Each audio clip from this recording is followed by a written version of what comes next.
Hello and welcome to today's John video. My name is Evan. I'm one of the ministers at St Mary's Anglican Church. And today we're reading John chapter 7, verses 32 to 39. And I'll read that for us now. The Pharisees heard the crowd whispering such things about them. Then the chief priests and the Pharisees sent temple guards to arrest him. Jesus said, "I am with you only for a short time, and then I go to the one who sent me. You will look for me, but you will not find me, and where I am you cannot come." The Jews said to one another, "Where does this man intend to go that we cannot find him? Will he go where our people live scattered among the Greeks and teach the Greeks? What did he mean when he said, 'You will look for me, but you will not find me'? And where I am you cannot come?" On the last and greatest day of the feast, Jesus stood up and said in a loud voice, "If anyone is thirsty, let him come to me and drink. Whoever believes in me, as the scripture has said, streams of living water will flow from within him." By this he meant the Spirit, whom those who believed in him were later to receive. Up to that time, the Spirit had not been given, since Jesus had not yet been glorified. A very interesting little passage for us.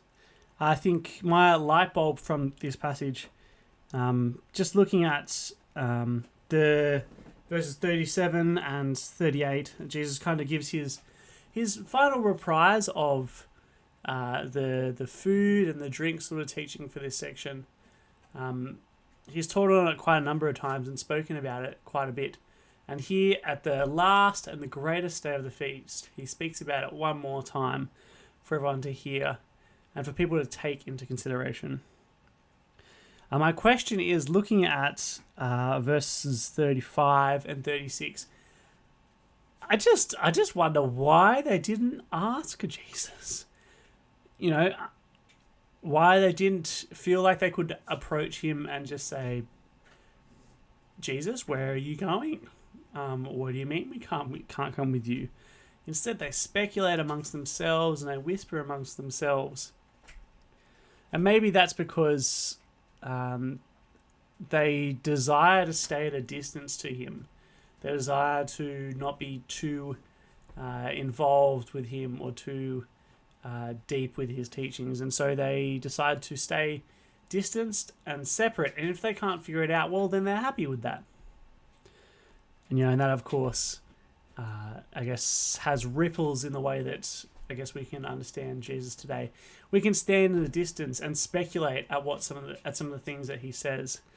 We can even ponder amongst themselves. What does this mean? What does that mean? What is it to? Who is my neighbor?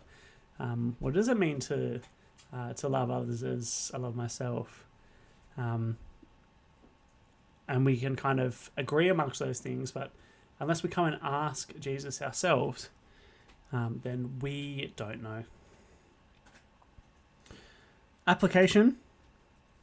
I think application, again, we have to come to Jesus.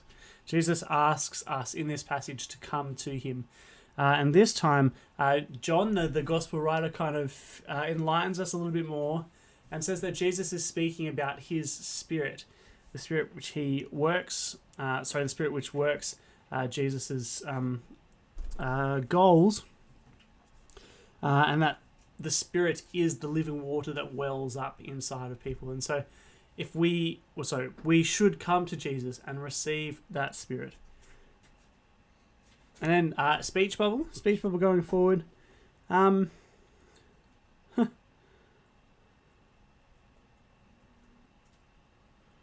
not really sure.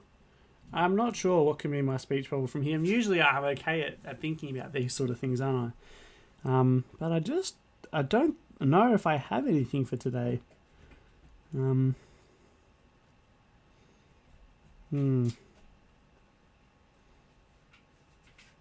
know. I would love to hear from you. Please put in the comments below what you'd have as your speech bubble. How would you talk? How would you bring up this passage into talks with someone, a Christian or non-Christian? Or maybe how would you use what's happening in this passage to strike up a conversation? I would really love to hear So please do write that in the comments below. Well, that's it from me. I'm going to stop and pray about those things, as I encourage you to do as well. Then once you've done that, and once you've done your Swedish method, please write in the comments below the video maybe some of the highlights of your thinking, because I would love to come across and read them later on and be encouraged. Well, that's it from me today. Enjoy the rest of your day, and of course, grace and peace to you.